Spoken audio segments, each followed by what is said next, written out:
ay rated SPG. Striktong patnubay at gabay ng magulang ang kailangan. Maaaring may masiselang tema, lengguwahe, karahasan, sexual, horror o droga na hindi angkop sa mga bata. Nagpang-abot na nga si Ricardo at Mariano dahil naniniwala si Ricardo na may kinalaman ang pamilya Zafra sa pagkawala ng kanyang anak.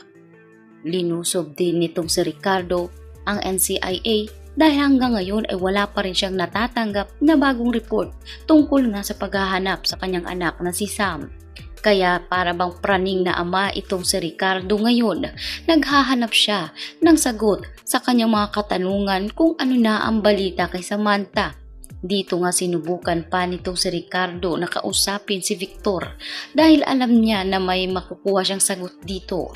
Subalit pinigilan siya nitong si Delgado.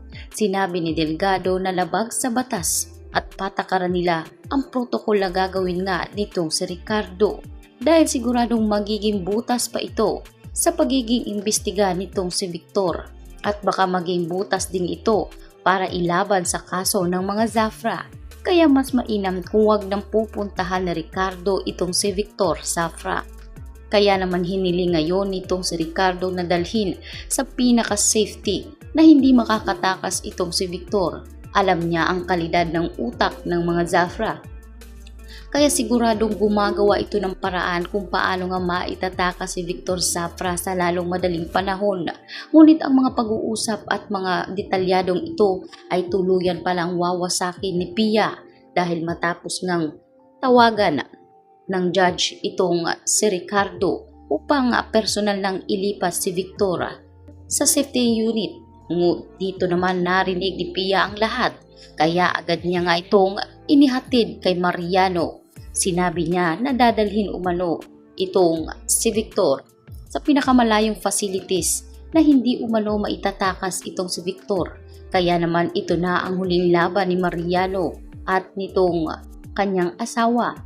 Gagawin nila ang lahat bago pa man tuluyang madala itong si Victor dahil kung wala silang magagawa rito ay siguradong hindi na nila makikita pa si Victor kailanman.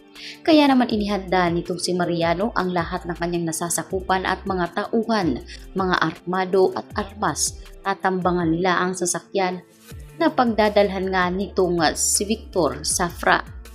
Sa kabilang banda, tuluyan ngang nagpanggap itong si Samantha dahil alam niyang hindi rin siya pwedeng umalis sa naturang pamamahay dahil masyado siyang delikado kung lalabas siya at marami ring mga armadong kalalakihan ang umaaligid sa labas ng ginintuang lupa dahil sa utos nga nitong si Paquito. Dahil dito ay pansamantala muna siyang nagbubulag-bulagan at naglilimot-limutan kaya itong si Gabo ay nasakyan tuloy ang trip nitong si Samantha. Sinabi nitong si Gabo na siya umano ang asawa nitong si Sam at binansagan niya rin si Samantha na si Gloria magtibay. Kaya naman hindi makapaniwala itong si Samantha na kaya pala talagang magpanggap at magsinungaling ng taong ito. Kaya dahil nga sa hindi pa ligtas ang sitwasyon nitong si Samantha ay pinili niya nga munang makisakay sa trip nitong si Gabo. Pareho silang dalawang nagpapanggap. Kaya naman unti-unti namang nakuha ni Samantha ang loob nitong si Gabo at talagang napaniwala niya na wala talagang maalala itong si Sam. Delikado kasi talaga si Samantha kung ipipilit niya talaga ang lahat. Kaya sa ngayon ay kailangan niya munang makipaglaro sa mga magtibay upang hindi nga siya maipit sa labas. At unti-unti rin nakakakuha ng impormasyon itong si Samantha tungkol sa pagkatao nga nitong si magtibay. Lalong-lalo na dito rin inisip ni Samantha na kailangan niyang malaman kung ano ang koneksyon ni Gabo sa mga Zafra.